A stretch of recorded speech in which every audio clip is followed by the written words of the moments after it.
नमस्कार दोस्तों। देखिए मित्रों, जो भी विद्यार्थी इस चैनल के साथ में बने हुए हैं उनको पता है बहुत ही बेहतरीन तरीके से फर्स्ट पेपर को करवाया जा रहा है। उसमें आपकी साइकोलॉजी का पार्ट है, पॉलिटी का पार्ट है, साइंस का पार्ट और एजुकेशनल मैनेजमेंट, ये 4 पार्ट शुरू कर रखे हैं।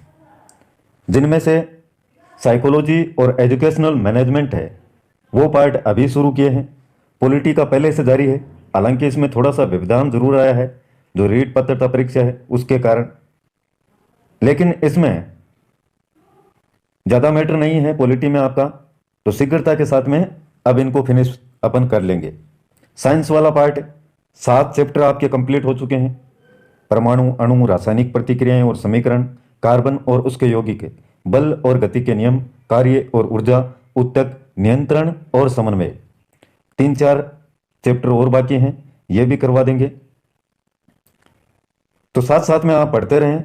ये मैटर यहां से हो रहा है तो आपको फोकस करना चाहिए, जो मैटर नहीं करवाया जा रहा है उसको सिलेबस में देखें और उसको आप पढ़ते रहें, तब तो फायदा है। नहीं तो 1-2 क्लासें ये देखेंगे, इससे कोई फायदा नहीं होगा।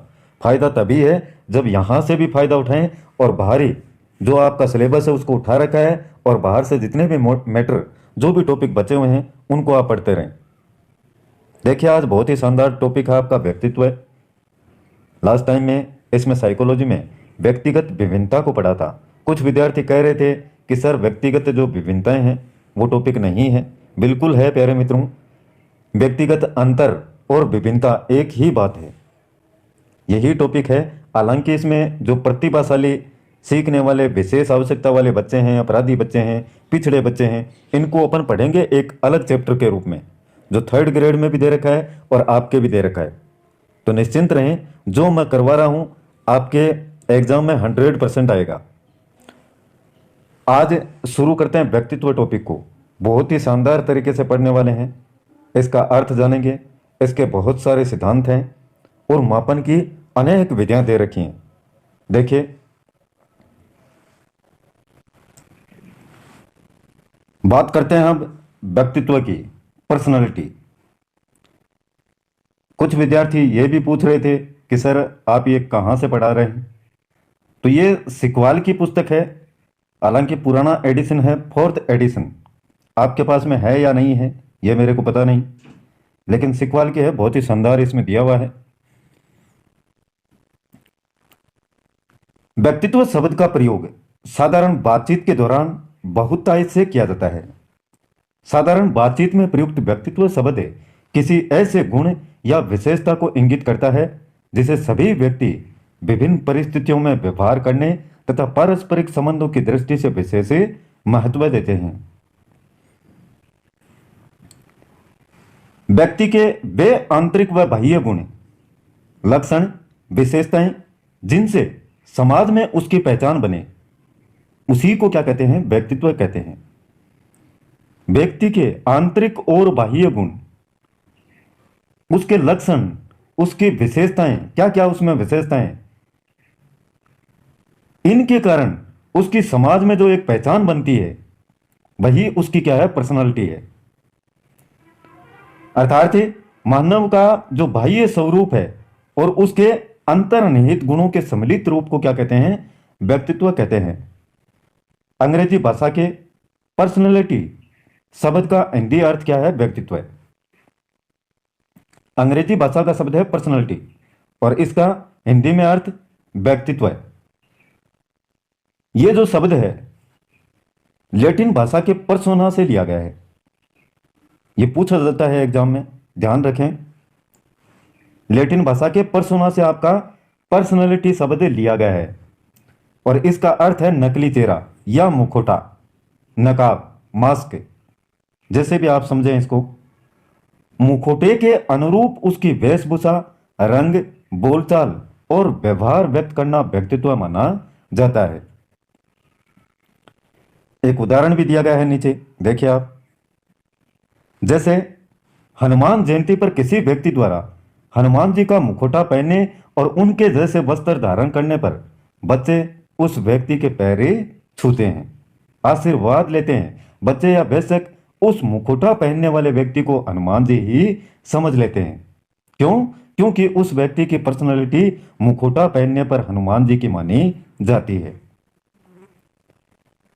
कोई सूट बूट में है तो वह एक वीआईपी पर्सन की तरह लोगों को दिखेगा, भले ही उसकी आर्थिक स्थिति बहुत ही दयनीय क्यों ना हो, लेकिन वो बाह्य जो स्वरूप है उसका, उसके आधार पर दूसरे देखने वाले व्यक्ति ये सोचते हैं कि ये यार इसकी पर्सनालिटी बहुत ही शानदार है।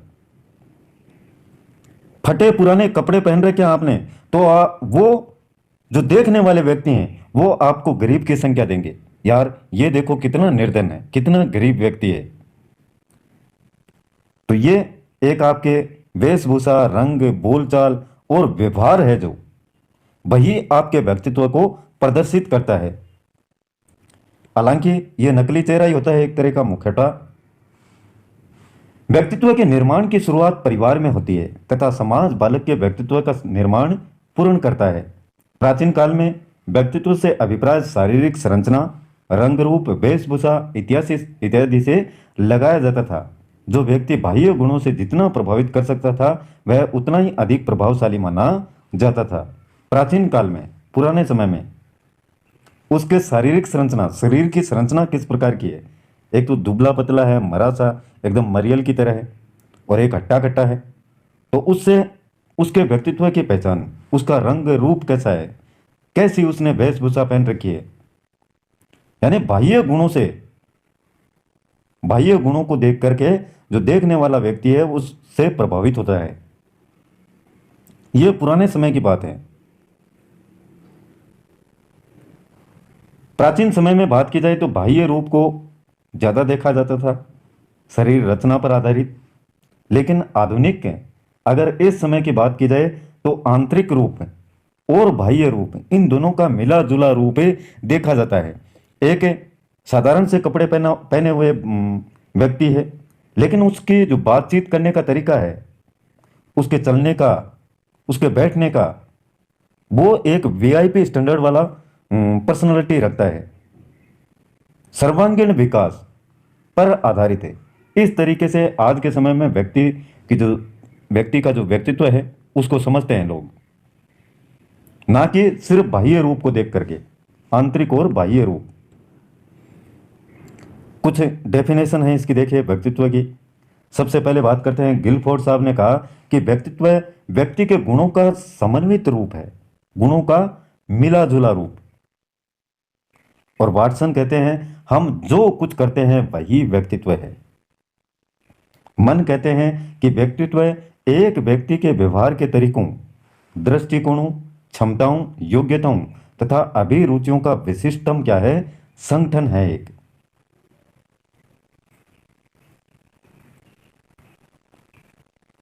परिभाषाओं को थोड़ा थोड़ा आप ध्यान में रखें इनको। आगे वुडवर्थ की परिभाषा है। वुडवर्थ कहते हैं कि व्यक्तित्व व्यक्ति के व्यवहार की एक समग्र गुणात्मकता है। व्यवहार के द्वारा जो प्रदर्शित किया जाता है सारे के सारे गुण, वो व्यक्ति की क्या है, पर्सनालिटी है। ये कहते हैं वुडवर्थ, समग्र गुणात्मकता। केम्प के अनुसार व्यक्तित्व आदतों की उन व्यवस्थाओं का समन्वय है जो वातावरण के साथ व्यक्ति के विशिष्ट अभियोजना का प्रतिनिधित्व करती हैं।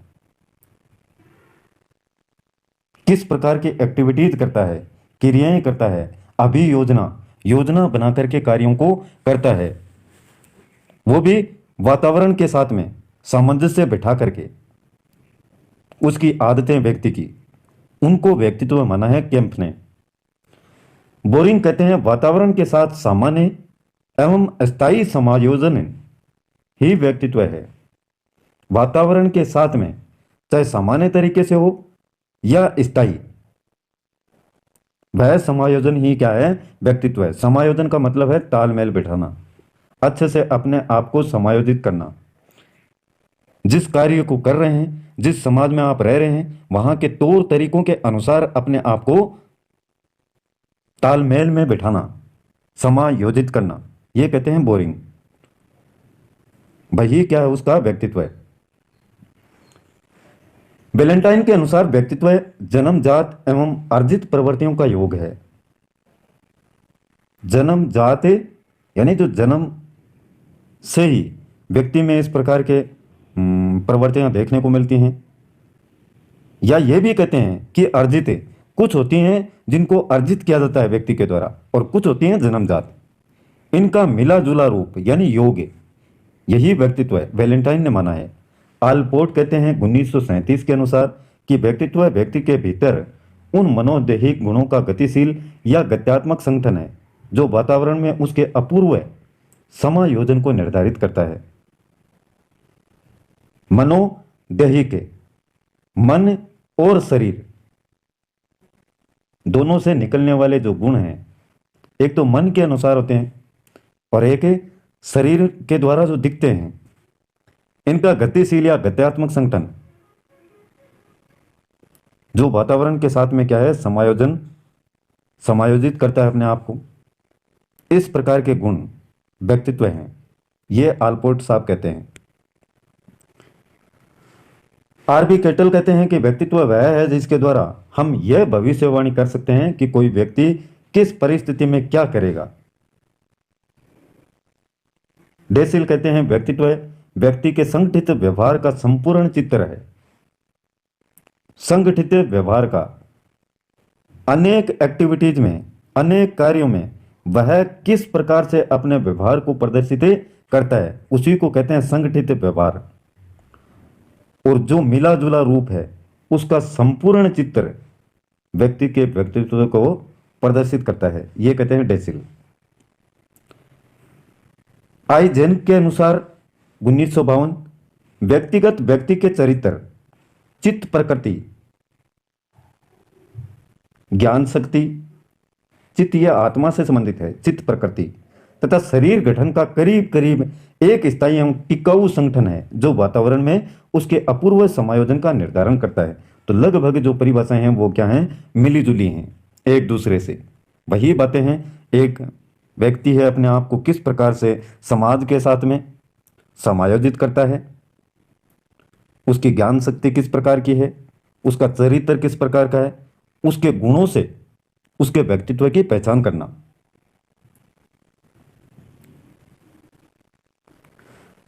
ध्यान रहे, व्यक्ति के आयु के अनुसार उसके व्यक्तित्व में परिवर्तन लगातार देखने को मिलता है। जब बालक 5 वर्ष का हो जाता है तब उसका व्यक्तित्व बच्चे जैसा, और जैसे जैसे उसकी उम्र बढ़ती जाती है वैसे वैसे बालक में तर्क, चिंतन, समस्या समाधान, रहने के तरीकों यानी वेशभूषा और बोलचाल आदि में भी परिवर्तन होता रहता है। इस वजह से व्यक्ति के व्यक्तित्व में गतिशील परिवर्तन होता रहता है। ज्यों ज्यों उसकी उम्र बढ़ती है त्यों त्यों उसमें जो उसका व्यक्तित्व है उसमें परिवर्तन देखने को मिलता है। इसलिए इसको कहते हैं गतिशील परिवर्तन।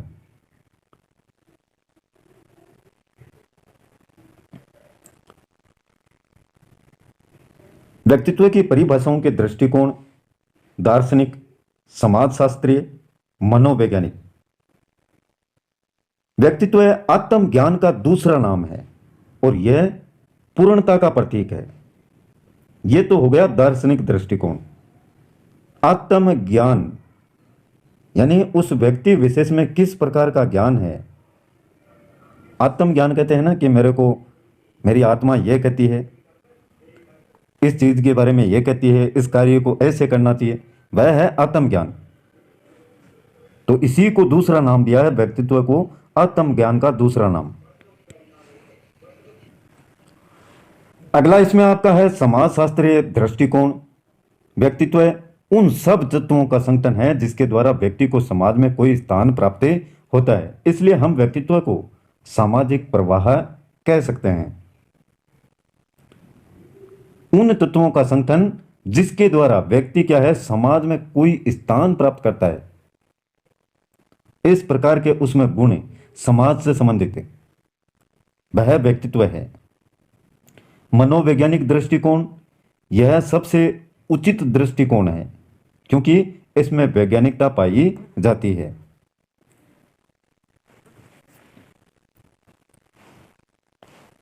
वंशानुक्रम, गुणा वातावरण, यह है व्यक्ति का विकास। पीढ़ियों से जो चला आ रहा है उस प्रकार के लक्षण और वातावरण में अनेक प्रकार के वातावरण के साथ में अनेक प्रकार की एक्टिविटीज व्यक्ति के द्वारा की जाती हैं, उससे होता है व्यक्ति का विकास।